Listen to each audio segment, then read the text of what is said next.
By the end of this video, you're going to understand how to spend less time in the practice room while getting even better results. Let's get into it.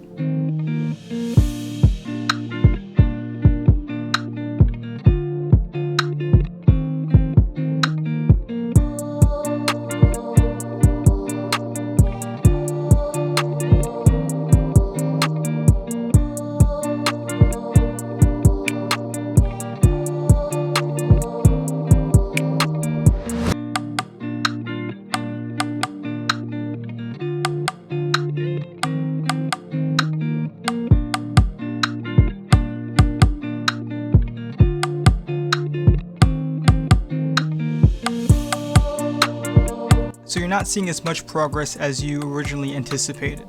Maybe you thought this would be a lot easier than it is, and maybe you're actually putting a lot of work in and not seeing much results. Remember that humans thrive off of challenges, and if you're not being challenged in the practice room, then most likely you're not getting that much better. In fact, in some ways, you could be getting worse. You gotta be kidding me. A typical beginner or intermediate instrumentalist will probably have a practice session that goes like this. They scramble for all their music after maybe 4 or 5 minutes of procrastinating, and they're actually practicing for the first time because they got tired of seeing their band director yell at them for not practicing. They play the beginning, probably play through the end maybe. They hear some problems, but they keep going. They may think about the problem a little bit, but not much happens. They just play. Eventually you make it to the end, you say, yay, I did a great job, and then continue to binge watch your TV show or play the latest video game. And because we played our instrument, we practiced. And since we practiced, we got better. Therefore, the band director can't get upset with us by saying we didn't practice, because we can say, I actually did. If you did practice, then why isn't there much of a difference during rehearsal? Why does it feel like you didn't practice at all? Or why do you feel like you only got a little bit better when you spent a good amount of time actually putting in some effort? I have no idea. In my younger years as an instrumentalist, I don't remember being told what it means to practice. I remember being told to practice, in that they can tell I wasn't practicing, maybe some little snippets on what to look at, but I don't remember being told this is what practice means. The dictionary definition of practice is to perform or exercise repeatedly or regularly in order to improve or maintain one's proficiency. What does that even mean? It means to pit off time separate from regular class to get better at your own instrument. It's not really a good idea to practice with other people because other people learn and adapt differently. Therefore, everyone needs to be able to understand what their own path towards success feels like. Take that first part, to perform or exercise. When we get our instruments out and go through our music and play, then we are performing, whether it's for ourselves or for other people or your mom or dad. Next part, in order to improve or maintain one's proficiency. Now this is the key. If we just play, are we really getting better? Are we aiming to improve, or are we aiming to play? If I go to the gym and work out 30 minutes 5 times out of the week, by the end of the year, am I going to look like Hercules? Most likely, I won't make a substantial amount of progress. Sure, my body will get stronger, right? I'll be more physically fit, but that doesn't mean I'm going to look very muscular, because as the muscles get stronger, they need heavier weights. If I'm using the same weight, then my muscles aren't going to grow. Same thing with practice. If we're not pushing past limits, then we're not really going to grow. The main problem with practice is that we don't focus on the problem areas. Odds are, if it's not challenging for you during rehearsal, then it doesn't need to be a focus in practice. Let's face it, we all don't want to spend hours in the practice room, or we can't spend hours in the practice room. Some of us have lives. How did you know? I said some of us. By focusing on the right things, you can spend less time practicing and get better a lot faster. This is the process I want you to apply from rehearsal to practice. Find the problem areas during rehearsal, mark them on your music, and fix them in practice.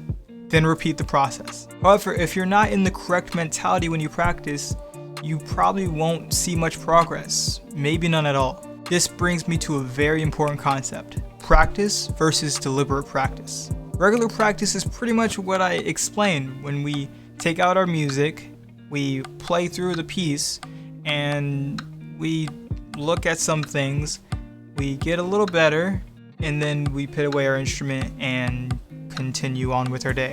We feel like we got better just because we played, and that's not really the case. When you see a professional or that kid in class that just seems to be getting so much better all the time, constantly, they're using deliberate practice. Deliberate practice is very purposeful, and you come in with a specific goal.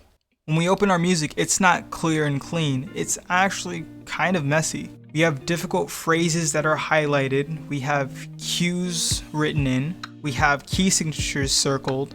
We have things written in like, listen to the baritone, or please stop messing up this note. And we also have a piece of paper and a pencil just for our practice session, for taking notes. We go straight to the hardest thing. This could be at the beginning, middle, or end of the piece. It doesn't matter because you're focusing on the problem area, not the easiest thing to play.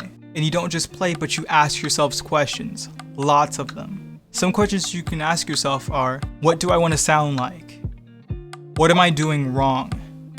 Am I staying with the tempo? How's my posture while I'm playing this part? Am I adding on tension throughout my body?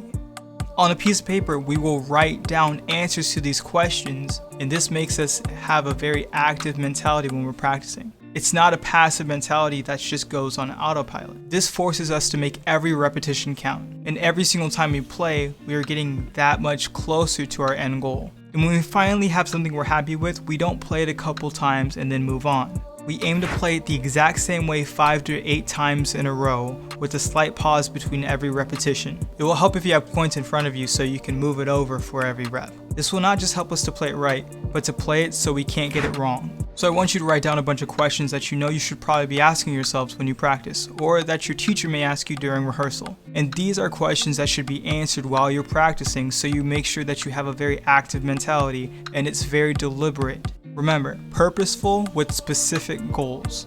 And not just playing something once or twice, but playing it multiple times to where it's hard to play incorrectly. Thank you for watching this episode of Practice Keys, and let me know ways you execute deliberate practice during your practice routine. If there's something I mentioned that you have been doing, or something that you do that I didn't mention. The goal is always to get better and to get better faster, so we can see a great outcome right away. The goal is to constantly be getting better and never have any slumps or slow down our progress. Let me know if there's any topic you would like me to talk about, and I'll do my best to try to tell you my thoughts. I hope this was very useful for you, because this was very fun for me to talk about because it's something I care about a lot. And as you go on to create wonderful music, I want you to never forget, to fail is to fall, to avoid is to stay down, to try is to get back up, and to strive is to succeed. Happy practicing.